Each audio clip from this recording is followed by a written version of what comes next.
안녕하세요. 일요일입니다. 송영선 시사 360 시작하겠습니다. 오늘은 미국의 중간선거에 대해서 한번 살펴보겠습니다. 아니, 트럼프가 소속된 공화당이 이번 중간선거에 이기든 말든 우리하고 무슨 관계 있나? 아주 많이 관계가 있죠. 특히 남북 문제에 직접 관계가 있기 때문에 도대체 미국의 중간선거는 뭐며 지금 상황은 어떻고 이것이 향후 누가 이기느냐, 어느 당이 집권당이 되느냐에 따라서 남북관계에 어떤 영향을 미칠 것인가 한번 살펴보도록 하겠습니다. 사실 저도 짧은 기간에 정치 경험을 했다고 할 수 있을 정도도 아니지만 정치 경험을 짧게 해봤습니다만은, 정치를 하려면 제일 큰 첫째 조건이 제가 볼 때는 도덕적이냐, 양심적이냐, 학력이 있느냐, 비전이 있냐를 다 제쳐두고라도 체력이에요, 체력. 힘없으면 못 다녀요. 장관은 자기가 힘없을 때 대독시켜도 되지만, 장관이 주는 스피치라 하고 보좌관이 차관이 가서, 국장이 가서 읽으면 되지만, 국회의원은 대독시키는 인간 순간 욕먹어요. 대통령 마찬가지고, 대통령 선거 대독은 시킬 수 있을지 몰라도 선거 기간에 우리 돌아가신 김영삼 대통령께서 말씀하셨잖아요. 머리도 빌리고 돈도 빌리고 다 빌릴 수 있지만 건강은 못 빌린다고. 트럼프 대통령이 개띠니까 저보다 나이가 7살이나 많아요. 한국 나이로 73살입니다. 대단한 체력입니다. 한국처럼 이 상대적으로 미국보다 엄청 적은 땅덩어리였어도 선거운동 하려면 혼이 빠지는데, 진짜 체력이 딸리는데, 동분서주합니다. 이 큰 땅덩어리에서. 미국 중간선거는 11월 첫째 월요일이 있는 첫째 화요일입니다. 말장난하냐? 첫째 월요일, 첫째 화요일. 무슨 뜻이냐면, 만약 11월 1일이 화요일이라면은, 첫째 화요일인데도 불구하고 월요일을 거치지 않은 그 전달의 월요일이 있었기 때문에 11월 8일이 돼야 선거를 할 수 있다는 겁니다. 그래서 올해는 11월 6일입니다. 2년 전에는 11월 8일이었죠. 미국의 중간선거는 한마디로 첫 임기, 현 대통령의 첫 번째 임기인, 왜 첫 번째라고 하느냐면 4년의 임기니까 대부분 중임을 합니다. 선거에 재선되지만 첫 임기에 있어서 일단 자기 재임기간 4년 중에 중간이 된 지점에 있어서 얼마나 제대로 했느냐를 평가하는 선거입니다. 근데 우리의 소위 말하는 지방선거보다는 성격이 훨씬 더 큽니다. 하원 100% 전부 다 선거합니다. 상원 3분의 1, 주지사 3분의 1을 해요. 하원 435명입니다. 상원 100명입니다. 주지사 50명입니다. 하원은 임기가 2년이고 상원은 6년이고 주지사는 4년이에요. 하원은 그 주 50개 주의 인구 비례에 따라서 하원 숫자가 결정이 됩니다. 캘리포니아 같이 인구가 많은 데는 53명이나 의원이 53명이나 되고, 알래스카처럼 인구가 적은 데는 하원 의원이 1명입니다. 그렇지만 상원 의원은 인구와 관계없이 다 주마다 2명입니다. 그 인구 많은 캘리포니아 주도 2, 인구 적은 알래스카 주도 2입니다. 주지사 50명. 주지사 50명 중에 4년 임기이기 때문에 50명 중에 36명을 갈아치웁니다. 상원은 임기가 6년이기 때문에 3분의 1을 갈아치웁니다. 35명을 바꿔야 됩니다. 하원은 전부 다 바꿉니다. 왜 하원을 2년 하고 상원을 6년 했냐? 하원과 상원, 하원을 우리말로 번역해서 하원인데 원래 영어로는 lower house, 낮다는 뜻이죠. 상원, upper house입니다. 다른 말로 미국 내에서 쓰는 용어로는 상원은 세니터, 하원은 하우스 오브 레프레젠터티브입니다. 그 지역의 민심을 잘 드러내는 건 하원이에요. 하원 선거를 2년마다 하는 것은, 그리고 동시에 양원제, 하원, 상원을 두고 있는 것은 역할 분담도 있지만 의회 민주주의에서 의회가 자주 해산되는 것을 막기 위해 2년마다 갈아치웁니다. 그러면 지역의 민심을 반영하는 법은 거의 다 하원들이 만들어요. 상원이 거의 입법을 하는 경우가 없습니다. 상원은 하원이 만들어 온 법을 심사하고 수정하고 가결합니다. 그렇다고 입법권에 있어서 힘의 차이가 있는 건 아닙니다. 그러나 역할은 차이가 있습니다. 하원에게 주어진 가장 큰 권한은 예산 심의 권한이에요. 그리고 탄핵을 소추할 수, 탄핵 소추할 권한이 있습니다. 이에 반해서 상원은 하원이 가지지 않는 아주 큰 권한을 갖고 있습니다. 국가 간의 조약을 승인할 권한을 갖고 있어요. 그리고 우리가 전번에 본 연방법원 판사 같은 종신직인 대법관을 임명하는 고위직 공무원을 승인할 수 있는 권한을 갖고 있습니다. 그리고 탄핵을 심판할 권한이 있습니다.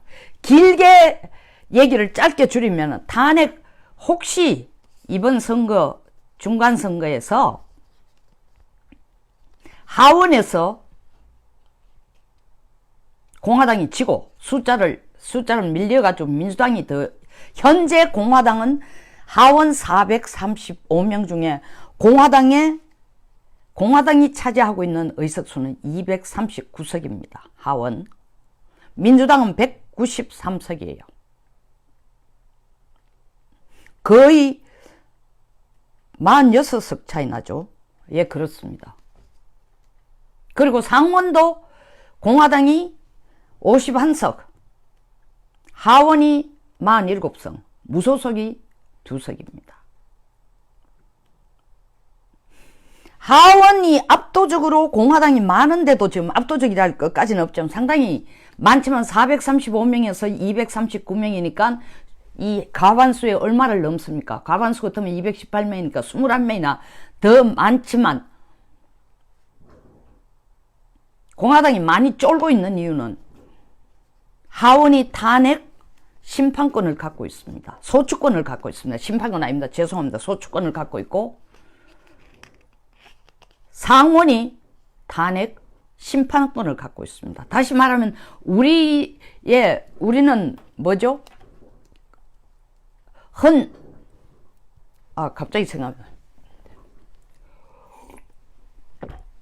갑자기 생각이 안 나네. 우리 탄핵 인용한 데가 어딥니까? 그와 같은 역할을 합니다. 상원이. 갑자기 단어가 생각이 안 나요. 치매는 아닌 것 같은데. 예. 의회에서 우리는 탄핵을 가결하지만 인용은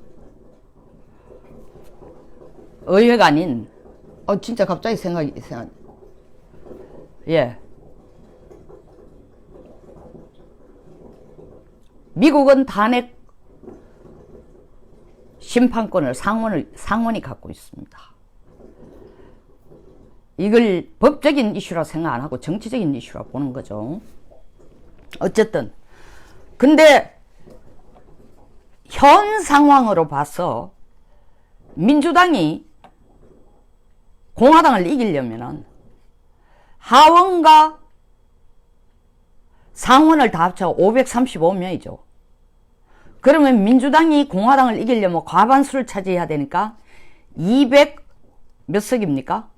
268석을 차지해야 되는데 민주당은 지금 하원에서 193석, 상원에서 47석이니까 28석을 더 얻어야 공화당을 이깁니다. 상하원을 다 합쳐서. 근데 현재 흘러가는 거를 보면은 상원에서는 공화당이 그 자리를 지킬 수 있을 것 같습니다. 이에 반해서 하원은 상당히 위태로워요. 더구나 그럼에도 불구하고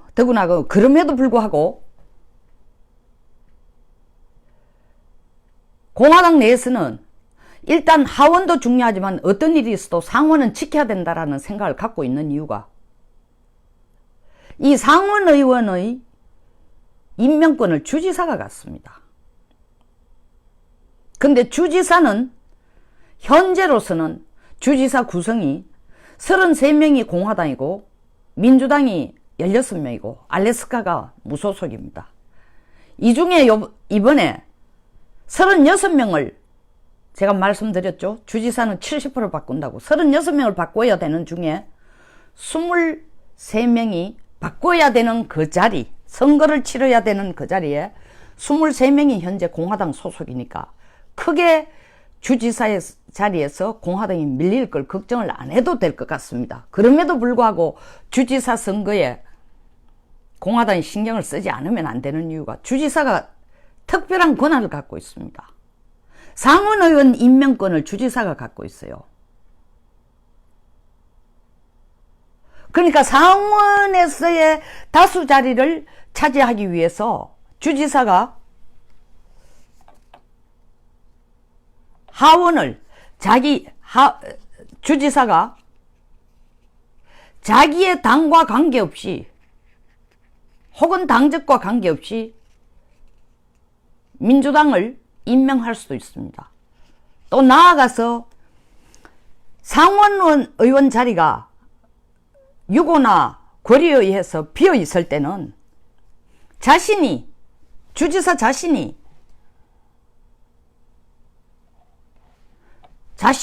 임명권은 있다 그랬지 않습니까? 자신을 상원 의원으로 임명하고 부지사를 주지사로 임명할 수 있어요. 그러니까 상원을 튼튼히 지키기 위해서는 최소한 주지사 선거에서는 공화당은 확실하게 주지사 선거 36명 선거에 있어서는 민주당에게 밀리지 않아야 됩니다. 근데 민주당이 이 주지사 선거에 굉장히 눈독을 들이고 있어요. 현재는 민주당 소속이 16명, 공화당 소속이 33명인데 이 중에 선거를 거쳐야 될 36자리, 36곳 중에 23곳은 공화당 소속인데도 불구하고 공화당 소속인 공화당원이 주지사를 하고 있는데 민주당이 지금 이 중에 10자리는 자기들이 뺏어오겠다는 거 아닙니까? 10자리 뺏어오면 현재 16자리 중에 10자리 뺏어오면 26자리, 딱 50의 2분의 1이 넘습니다. 과반수가 됩니다. 그럼 민주당이 여기에 공을 엄청 들여요.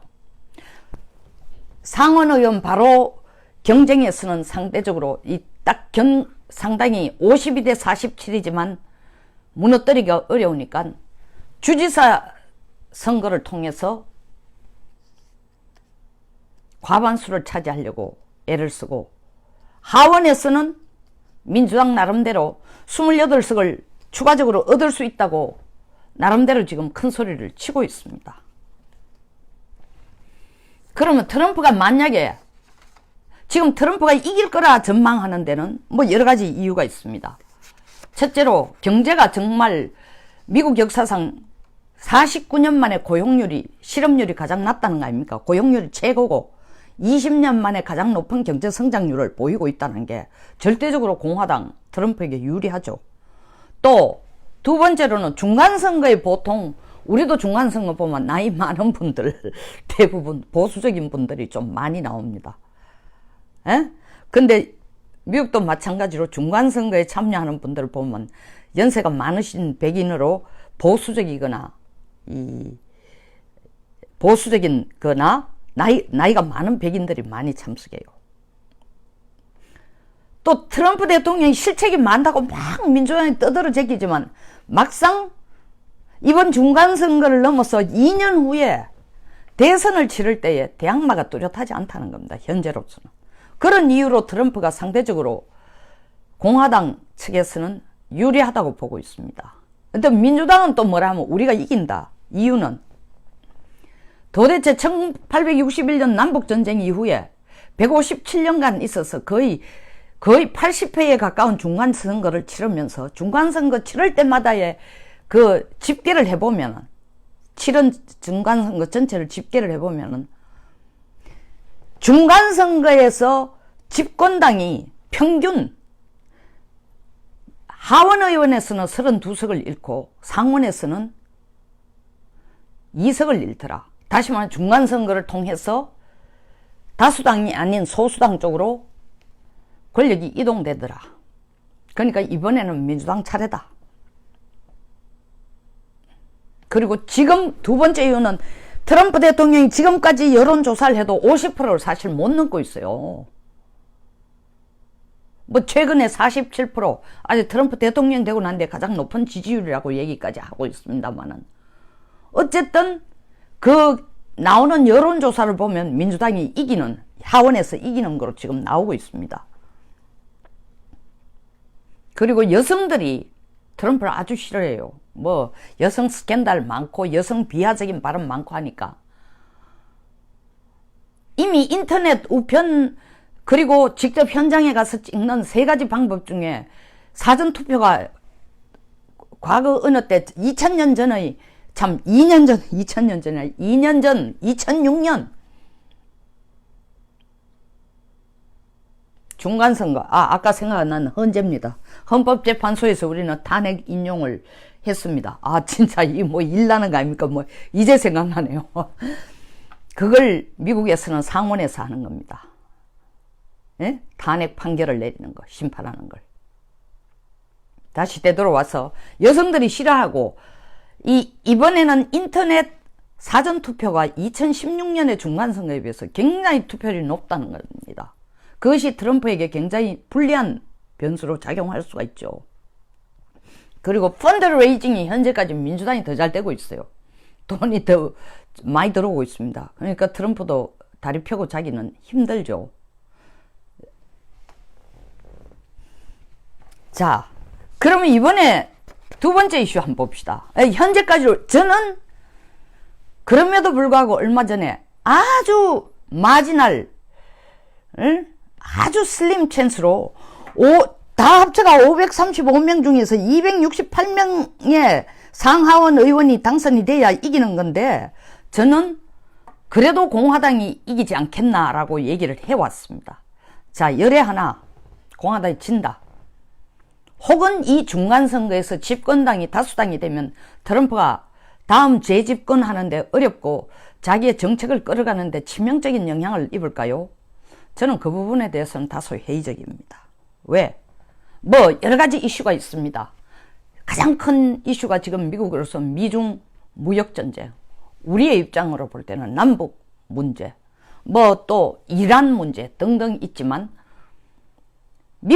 미중 무역 문제에 대해서는 톤이 조금 차이가 있습니다. 트럼프는 굉장히 강한 보호무역주의를 주장하고 아메리카 퍼스트를 하지만 민주당의 입장에서는 트럼프 말 맞기는 맞지만 중국이 피를 흘리면 팔이 잘려나가면 우리 손가락에도 피가 난다. 그러니까 조금 속도 조절하자라는 얘기가 분명히 나올 겁니다. 그렇다고 근본적으로 중국이 기술을 훔쳐가고 무역을 통해 가지고 돈 벌어가는 것에 대해서 옛날처럼 협력적인 경쟁적인 파트너라고 두고 볼 가능성은 거의 없다는 거예요. 그러니까 근본적인 변화는 없어요. 두 번째, 남북 문제에 대해서 저는 민주당이 이번에 집권을 한다 해도 남북 문제에 대해서 공화당보다 더 루스할 가능성은 거의 없다고 봐요. 대북 제재 강화에 대해서는 비핵화를 할 때까지 대북 제재는 계속 해가겠다는 것은 지금 미국 내에서 백악관의 얘기가 아니고 워싱턴 정가의 얘기고 이념을 당적을 넘어서서 unanimously 똑같이 하는 얘기들입니다. 그렇기 때문에 그 톤을 바꿀 가능성은 없고 도리어 저는 남북 문제가 대화와 민주당이 집권한다고 하면 대화와 협상으로 가는 게 아니라 지금 트럼프처럼 뭐 제스처라도 쓰고 쇼라도 하면서 뭐 김정은하고 내일이라도 만날 것 같은 그런 일까지도 안 할 가능성. 더 남북 문제가 운신의 폭이, 우리 문정부로 볼 때 운신의 폭이 없어지지 않을까, 이 생각을 하고 있습니다. 그럼 트럼프 자신의 여유를 한번 보자고요. 미국 내에서. 제가 지금 예측한 대로 갈 수 있는 이유가 뭐냐.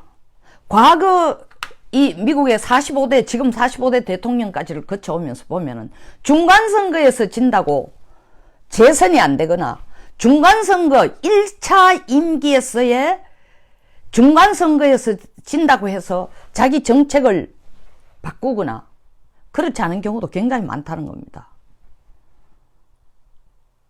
도리어 중간선거에서 지는 것이 재선거에 도움이 되거나 재선거를 통해서 재선이 됨으로써 자기의 1차 임기 동안에 노렸던 정책을 더 박차를 가해 나가는 경우가 예외 없이 있었다는 겁니다. 2차 세계대전에 미국이 개입하기 전에, 2차 세계대전에 미국이 직접 개입하기 전에 2차 세계대전이 공개적으로 일어나기 전에 1938년 유럽이 히틀러가 전쟁을 일으킬 분위기가 상당히 높아질 때에 루즈벨트 대통령이 호소를 했어요. 우리 하나 안 되면 큰일 난다. 단합해야 된다. 루즈벨트 대통령이 민주당 소속입니다. 전쟁이 코앞에 오는데도 공화당이 이겼어요. 웃기지 마라. 그건 네가 이기기 위해서 하는 얘기다. 그렇지만 루즈벨트 대통령이 이걸 가지고 자기 정책을 끌어나가는데 패배를 본 건 아닙니다. 해리 트루만, 누가 아까 방금 김정군님 얘기했죠. 트루만 역시 중간선거 민주당 승리를 낙관을 했습니다. 그렇지만 중간선거에서 졌지만 트루만이 쓴 방법이 있어요. 그걸 트럼프도 쓸 것 같다는 거죠. 재선 때에. 다음 자기 선거에서. 공을 의회로 돌려서 너들은 대통령이 하려는 것마다 딴지를 거니까 이렇게 힘들다. 그게 먹혀들은 거예요. 재선된 겁니다. 레이건 대통령, 지금 미국 역사상 최고의 대통령이라고, 링컨 다음으로 위대한 대통령이라고, 1세기에 걸쳐서 가장 위대한 대통령이라고 평가받고 있는 레이건 대통령도 중간선거 공화당 소속인 레이건 졌습니다. 빌 클린턴 역시 중간선거에서 패배. 오바마 대통령은 1차 중간선거에서 패배, 2차 재임 기간의 중간선거에서 또 패배했습니다. 그러나 오바마 대통령 그 평가가 결코 나쁘지 않습니다. 그 오바마가 끝까지 하려고 했던 의료 케어, 의료보험 문제, 이번 중간선거에서 민주당이 트럼프를 억누르는 가장 큰 하나의 선거 이슈로 들고 나올 겁니다. 거기에 대해서는 그게 트럼프 오바마 케어를 취소시킨 데 대해서 굉장히 불만이 많아요. 바로 생활과 관계되니까. 선거에 대해서 이슈는 북한 핵 문제 이런 건 아주 미미해요. 미중 무역 문제도 아주 미미합니다. 솔직한 소리. 그게 미미하다는 얘기는 안 중요하다는 게 아니고 그 미중 무역 문제나 남북 간에 있어서의 비핵화 문제는 민주당이나 공화당이나 의견 차이가 별로 없다는 겁니다. 거기에 비해서 의료보험이라든가 이민 문제라든가 그리고 사실은 생활에 바로 밀접하게 관련된 총기 규제 문제 같은 것은 굉장히 개인 생활과 직접 관련되는, 우리도 그렇지 않습니까? 보십시오. 군대 복무기간 3개월 줄여준다. 선거 연령 낮춰준다. 무상급식한다. 이게 핵심 이슈들이었습니다. 똑같아요. 예, 맞습니다.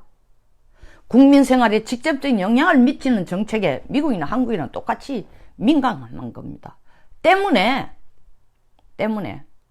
설사 트럼프가 이번에 지더라도 남북 문제에 있어서는 민주당이 집권당이 된다고 해서 우리의 존경하는 대통령 문 대통령께서 박수 칠 거 하나도 없고, 시진핑이 이제 다리 뻗고 자겠다, 미중 무역 전쟁은 끝났다고, 조금 템포가 민주당이 되면 조금 달라질지 몰라도 근본적으로 미국은 이미 중국의 패권 견제를 하려고 국가 정책 차원에서 당을 넘어서서 국가 이익으로 생각하고 힘을 합치고 있기 때문에 큰 영향을 안 줄 거라는 거죠. 다만 트럼프가 하원에서 진다.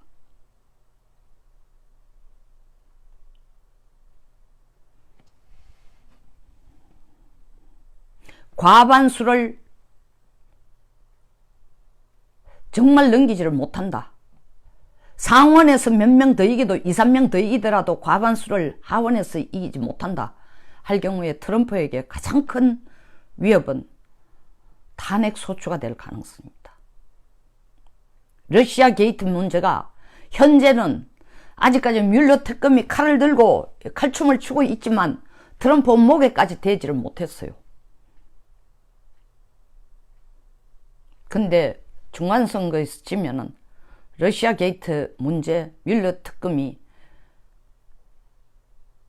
수면 위로 아주 적극적으로 부상할 겁니다.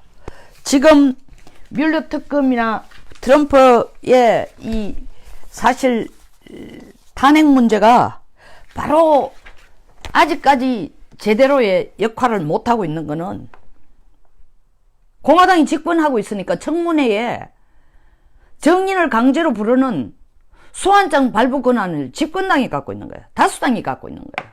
그리고 다수당이 우리나라처럼 역시 상임위원장을 다 갖고 있으니까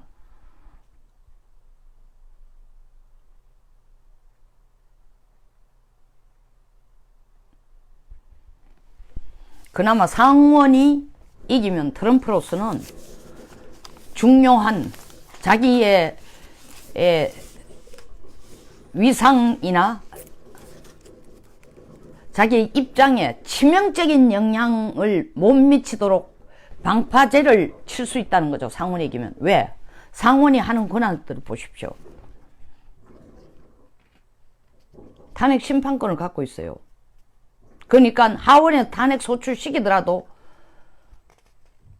상원에서 막아줄 수 있고, 또 종신력 같은, 그리고 국가 연방정부의 가장 핵심이 되는 고위직 공무원, 재판관 같은 거는 전부 다 상원이 갖고 있는 권한이에요. 승인하는 것은. 그러니까 근본적으로 트럼프의 정책을 흔들진 않을 거다. 더 나아가서 조약 승인권이 상원에 있습니다. 외국과의 관계, 대외 관계의 결정권은 상원이 갖고 있습니다.